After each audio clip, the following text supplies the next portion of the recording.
Hello, it's the Champions League preview show. It's John Gibbons and here with Phil Blundell, and we're looking ahead to Liverpool's second leg against Benfica, which is on Wednesday night. Now, Phil, I'm missing Portugal. I don't know about you, so I brought a little piece of Portugal with me. I've been out to a little Portuguese deli in Liverpool called Tesco. Yeah. It's got a lovely... It's very authentic. Yeah, it's got a nice little bakery section. Asked for 3 of your finest pastel de natas. They look fantastic. And this is what they handed over. So, yeah, I'm going to tuck into mine. I want to ask you what team you'd pick.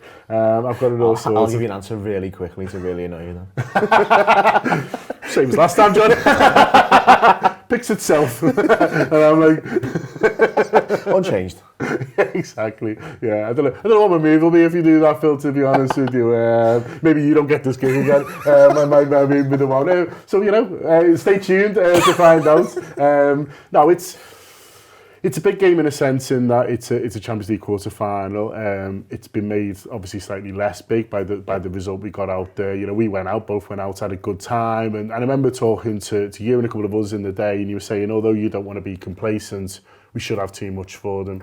And that was the case in the quarter final, and that remains the case in this one. Yeah, I mean, the game was only not completely dead because Canate miskicks the ball, basically, wasn't it? I mean, that sounds harsh, simplistic, unfair. It gave them hope. Yeah. It gives them a goal when they didn't. They hadn't the crowd got they hadn't looked like scoring at all, yeah. had they? And put the ball in, and all of a sudden we're in a bit of a fight.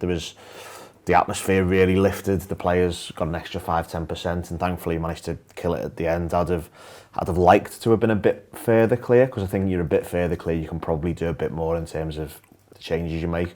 But to go away from home in the quarter final of a Champions League and win 3-1. You can't ask for much more. I mean, you'd like more, but realistically, you couldn't have asked for a great deal more.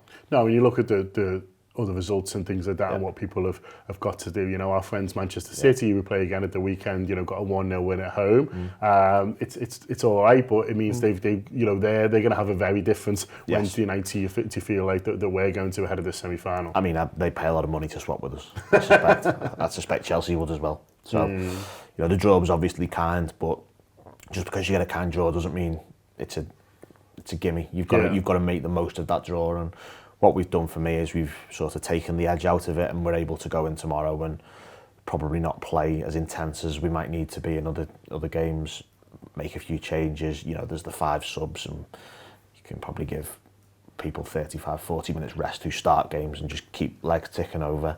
And we're in a position where it's exactly what I wanted when the draw came out, really, just especially with the way the fixtures are. And I look at a Wednesday home game against Benfica versus a Wednesday away game against Atletico Madrid relative to the Manchester City game on Saturday. And all the fixtures are linked in terms of what the manager's going to do and how the team are going to approach it. And we've got the absolute A1 in the end. Yeah, no, absolutely. And we've just watched the press conferences. We're not going to focus too much on them because the Under the Lights, the audio show, the audio preview goes hard and heavy on the press conferences. So we'll leave that to them. So if you subscribe to the audio as well, which most of you guys do, you'll be able to enjoy that. But both Alisson and Klopp did talk about the fixtures, and Alisson's the thing where the players do that the manager claims they're not doing, which is talk about winning everything. But he said, we want to play in every game, and that's the situation that they want to be in. And so, if that is the case and they do get through to the FA Cup final, there's another league game that needs to be moved and stuff like that. So the games are coming thick and fast. So any game where you can drop your intensity slightly, or you can pick players who you wouldn't necessarily start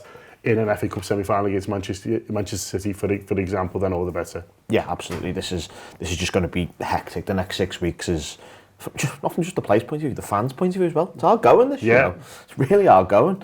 We ideally a midweek game every midweek until the 25th of May or something. The next break, if we win on Saturday, the next break hopefully is just before the European Cup final. That sounds fantastic, doesn't it?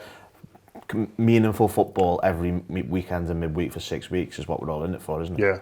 No, absolutely, and that's what Klopp's in it for, and he's got now decisions to make over who he picks. How strong does he go? He talked again in the press conference about. He was asked, is your strongest squad you've had? And he said, yes. He said, I've loved my teams ever since I've been here, but in terms of my depth, this is the strongest squad I've had. And he's right. He's got an embarrassment of riches, sort of throughout the team.